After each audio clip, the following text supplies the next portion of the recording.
This was called the Signet Office. It wrote personal letters on behalf of the monarch, which carried the royal seal, and, in ways familiar to us today, once Henry decreed that the Signet Office should use English, it was inevitable that the rest of the country would come to do the same. The problem was, which English? Across the country, people still spoke a mass of different dialects and would have had trouble understanding one another. For instance, the word stien or stain in the north was stone in the south. The ing participle, as in running, was said as and in the north, end in the East Midlands, and ind in the West Midlands. So, running could also be said as runand, runind, and runend. But that was nothing compared to the variety of spellings in use. Because England had traditionally used French or Latin as its written languages, there had never been any need to agree on a common linguistic standard or even how to spell particular words. But now, there was. Take the word church, for instance, one of the most common and important in the language. In the north of England, it was commonly called a kirk, while the south used church.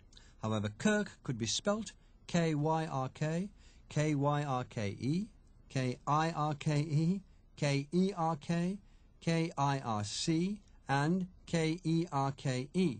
Church was variously C-H-U-R-C-H-E, C-H-E-R-C-H-E, C-H-I-R-C-H-E, C-H-E-R-C-H, C-H-Y-R-C-H, C-H-E-R-G-E, C-H-Y-R-C-H-E, and S-C-H-Y-R-C-H-E. Fortunately, from the language's point of view, there was a big engine of state that could deal with this unruly tongue. It was the Chancellery, reduced to Chancery, the civil service of the day, because it was crucial that a document produced in London could be read in Carlisle. We needed a common written language. As if to prove the folly of trying to bring reason into the language, the English promptly decided to pronounce everything differently anyway. Around this time, and nobody really knows why, a sea change took place in the way English sounds. This is called the Great Vowel Shift, and it happened comparatively quickly. We think over a generation or two. Before it, English was pronounced in a way that sounds foreign to us now. Might used to sound rather like today's meat, which in turn was said something like mit. So the sentence, I might go and buy some meat, once sounded like, I meet go and buy some mit. That was the Great Vowel Shift. It made 15th century English recognisable to the modern ear, but it didn't change the spelling. What really gives all languages their uniformity is, of course, writing. And what gives writing its huge modern power is the invention and spread of printing. Printing was invented in Gutenberg, Germany, around 1435. It's often regarded as the most seismic technological change Western culture has gone through. Printing marks the beginning of the information age.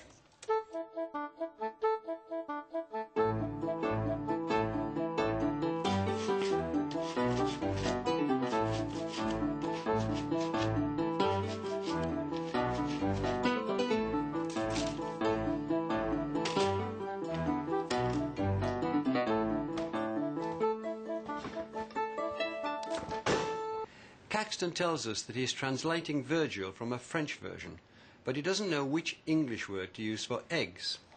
He tells the story of some merchants from Northumberland who are away from home and visit a house in Kent to buy food. One asks the woman for eggies. She tells him she doesn't speak French. Another asks for the same thing with a different plural, eieren, which means eggs in the dialect of Kent, and he gets them. So which word should Caxton choose for his translation? He settles for eggies. And so now do we.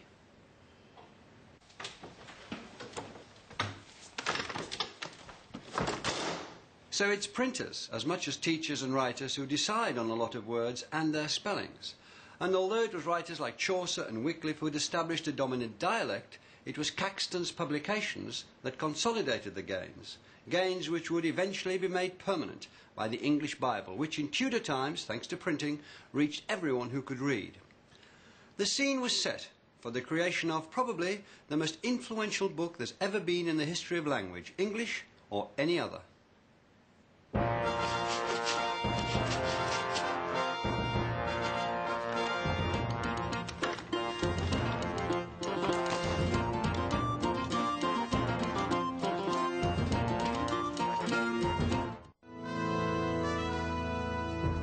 Early in the reign of Henry VIII, the new king was still promising the Pope to burn any untrue translations. He meant Wycliffe's Bible, relentlessly circulating in hand-copied editions, and he set his Lord Chancellor, Cardinal Wolsey, to hunt down and burn all heretical books. On the 12th of May 1521, a huge bonfire of confiscated heretical works was made outside the original St. Paul's Cathedral. It was said that the flames burned for 2 days. That same year, a young man who was Oxford educated and an ordained priest became tutor to a large household in Little Sodbury, Gloucestershire, where he started to preach in the common place called St. Austin's Green in front of the church. His name was William Tyndale, and his Bible was to bring about a radical change both in the English language and in English society.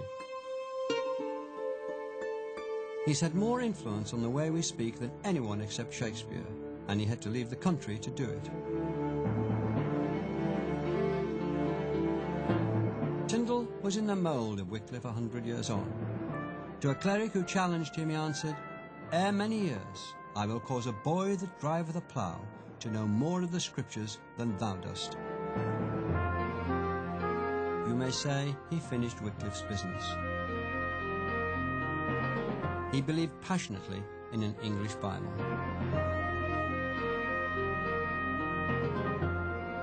In 1524, aged 29, Tyndale left England never to return.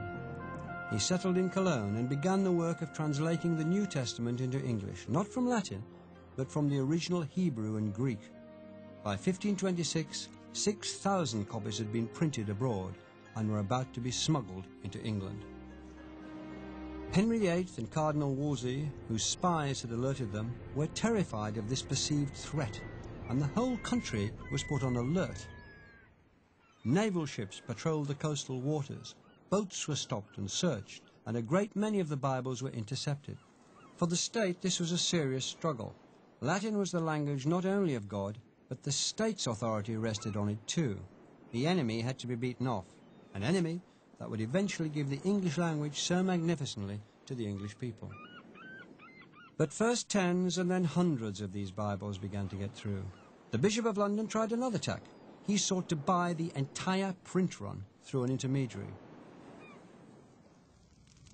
"Oh, he will burn them," Tyndale is supposed to have said when he heard this. "Well, I am the gladder, for I shall get the money of him for these books, and the whole world shall cry out upon the burning of God's word." And that's what happened. The bishop bought and burnt his books, and Tyndale used the money to prepare and print a better version at church expense. And this is what the conflict was about, a Bible for the people in their spoken language.